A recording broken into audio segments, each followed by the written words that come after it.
Amici bellini, buon martedì. Ci troviamo, qualche cosa si muove secondo me, perché se ragioniamo sulle parole di ieri di De Laurentiis, secondo me possiamo tirare delle somme e ne voglio parlare insieme a voi, voglio la vostra opinione. Tra l'altro, cominciamo. È un martedì pazzesco. Rumori incredibili, rumori. Allora, benvenuto Davide Cangiano, lasciate un like, lasciate dei commenti, non siete iscritti, siete completamente pazzi, e ne parliamo anche live, perché voglio lanciare degli spunti adesso di calciomercato e voglio la vostra opinione in merito, perché qualche cosa la stiamo leggendo. È stata una giornata ieri dove tutti eravamo concentrati sulla conferenza, ma poi a ruota sono uscite delle notizie, almeno dei rumors, delle conferme, delle ipotesi, non lo so come definirle, ma che ci fanno riflettere anche in conseguenza delle parole di De Laurentiis. Vi ricordo, se non l'avete visto, c'è già il promemoria della live, stasera ne parliamo alle 8 e affronteremo di nuovo, almeno affronteremo live, quindi prenderò le vostre domande, voglio sapere le vostre considerazioni in merito. Avremo ospite anche Guido, Napoli-Verona, ovviamente cosa lui ci ha detto di Gattuso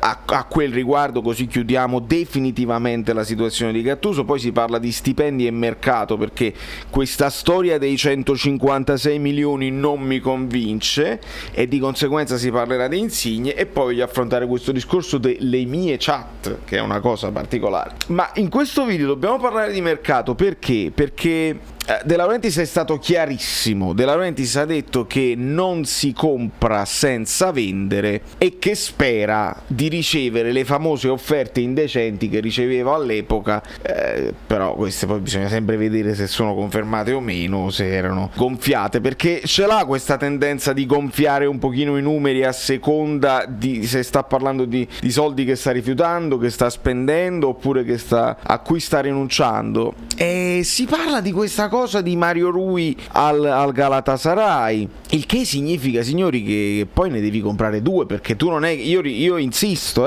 va benissimo, esultiamo, Mario Rui se n'è andato, non ci piace Mario Rui, va bene, ma poi puoi rimanere con Gulam e Luperto, cioè devi comprare il titolare e devi comprare anche una riserva, perché ricordiamoci che se pure Gulam tornasse alla grande c'è pure la Coppa d'Africa che ci farà rinunciare a Koulibaly e a Osimhen. Se Koulibaly restasse, se Osimhen restasse, ascoltatemi bene, sapete qual è il problema? È che se i 156 milioni di cui parla De Laurentiis, che non mi risultano, perché se leggete su Calcio e Finanza il netto degli stipendi, perché De Laurentiis parla di stipendi, al netto sono 60,5 milioni, al lordo sono 103,85.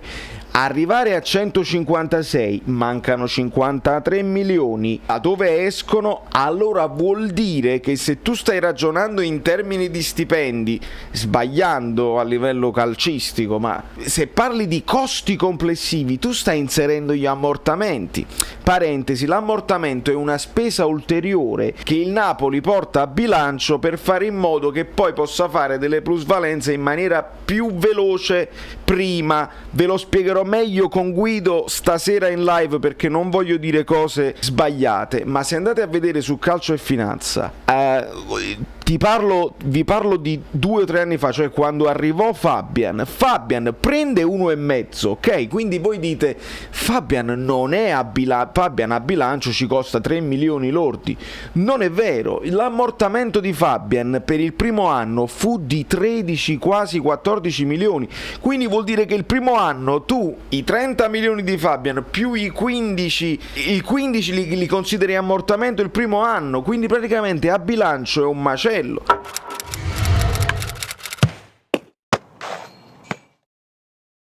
Allora signori, questo cambia tutto, perché se De Laurentiis ragiona così, allora non vuol dire che vendere Fabian, se l'ammortamento quest'anno è ancora sostanzioso, a lui conviene, a noi sembrava di no. Fabian prende poco di stipendio, è meglio che ti vendi Koulibaly se vuoi abbassare. Non è più detto così, perché Koulibaly oramai è stato ammortizzato ampiamente, quindi magari a bilancio non pesa quanto un Fabian Ruiz o quanto un Petagna che è stato pagato 16 milioni, quanto un Lobotka che è stato pagato 20. Attenzione, questa cosa che ci ha detto, su cui noi dobbiamo riflettere, non prendiamo per assunto 156 milioni, hai fatto la squadra, dovevi per forza. No, attenzione a come ragiona, a come vede il calcio, perché lui vede il calcio in un certo modo. Ci sono 5 cambi, devi fare i cambi, non mi interessa se la squadra sta funzionando o meno, il cambio serve perché devo far vedere i giocatori in giro, così magari se li compravano, oppure sapevamo già di avere il sostituto in casa di altri giocatori. Non è proprio così che funziona il calcio. Squadra che vince non si cambia, ci sono degli equilibri, ci sono giocatori che meritano di giocare perché si sono impegnati in allenamento e altri che meritano di meno. Capite che non è così banale. Allora può essere che Mario Rui conviene venderlo perché comunque è uno che ha un contratto lungo, e invece di avere sul groppone il contratto di Mario Rui ti conviene venderlo anche a poco, si parla di 5-6 milioni, non tanto, ma ti liberi dell'ingaggio di 2, qualcosa che ha Mario Rui. Ci rendiamo conto di quanto è importante. Dopodiché le altre notizie, si parla di questo, del portiere della Repubblica Ceca, Meret, perché forse ti devi liberare di Ospina, va bene, è il portiere della Repubblica Ceca come secondo portiere, ok, ci sono delle priorità, ma evidentemente il mercato è difficile. Dopodiché si parla della conferma di un as, e signori, io sulla conferma di un as posso preoccuparmi. Perché? Perché faccio 2+2 e se resta un as sono 3 giocatori a destra, Politano, Lozano e un as. Non credo, sempre la notizia di un as viene da Di Marzio, pare che Spalletti abbia bloccato la cessione. Che vuol dire?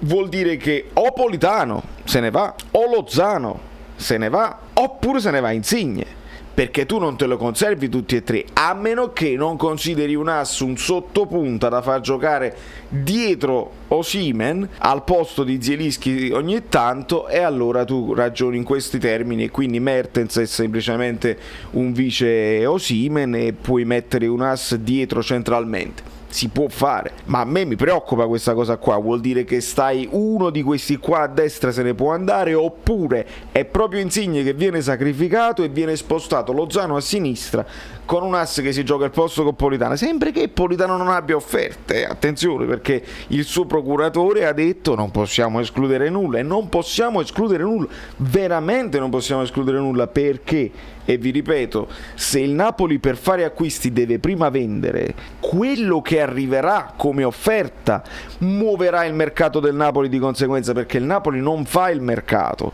Se ci sono effettive richieste per Fabian, il Napoli ci penserà.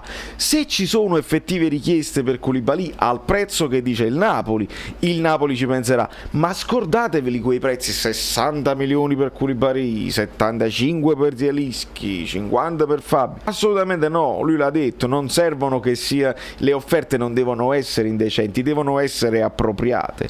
E per un giocatore di 30 anni come Koulibaly, che credetemi, che ne prende 6, credetemi che 20-25 sono più che sufficienti. Se arrivasse l'offerta di 25 milioni, De Laurentiis lo cederebbe. Il problema è che poi lo devi sostituire e devi vedere quanto tempo hai, perché la tempistica che a me mi sta preoccupando. Qualcuno che mi dice ma ti lamenti sempre di De Laurentiis, il migliore presidente ha avuto finora, siamo sempre in Champions, siamo sempre in Europa. Va benissimo, è l'andazzo che mi spaventa. Dove stiamo andando a finire? Dov'è il progetto? È la progettualità che non vedo, perché dove ti vedi tra 5 anni, come vedi il calcio da 5 anni altrove? Che significa? Qual è il progetto per quest'anno? Ci hai risposto semplicemente che devi andare in Champions per far quadrare i bilanci. Contemporaneamente ci dici che la Champions non ti piace perché devi rivoluzionare tutto il calcio europeo, perché la UEFA non ti convince. Figurati quanto ti piace l'Europa League, e tra l'altro passa da DAZN, quindi penso che saremo tutti da DAZN quest'anno. ci guardiamo campionato, Europa League, a quello che ne esce. Signori, mi dovete dire voi che ne pensate, perché è chiaro che la situazione è quella che è. Io cerco altre notizie. Emerson Palmieri è la prima scelta del Napoli, dice Petullà, che io stimo tanto. Sarà la prima scelta mentalmente, ma se ci dobbiamo liberare degli stipendi e se il bilancio non quadra, solamente in prestito veramente lo puoi prendere, nel senso nessun costo di cartellino e ti accolli quei 3 milioni che Palmieri vuole. Signori, è grave, è complicata. Politano, Cat è tornato a Napoli, ha fatto un video bellissimo, la moglie di Mertens che adora Napoli, e va bene, e non basterà venderne uno, signori. Ne parleremo anche live. Lasciatemi, per soddisfazione personale, un pochino di mi piace misericordiosi qua sopra. E siete contenti almeno che se ne va Mario Rui? La vedete come una vittoria personale di Giuntoli? Io non lo so, sinceramente. Va bene tutto, ma chi viene? Questa è poi la domanda che ci dobbiamo fare. Da New York, Valerio Fluido è tutto. Ci vediamo più tardi perché mi mancate. Che ne dite? In camicia? Quindi dobbiamo arrivare ai 10.000. Arriviamoci. Si deve cliccare sopra la cosa, così poi cliccate sulla campanella, poi vi iscrivete al canale Telegram, poi dovete praticamente fare basta, sei cringe, quante cose. tutte le cose bellissime. Mi fai il Io caffè. non mi ricordo come mi chiamo.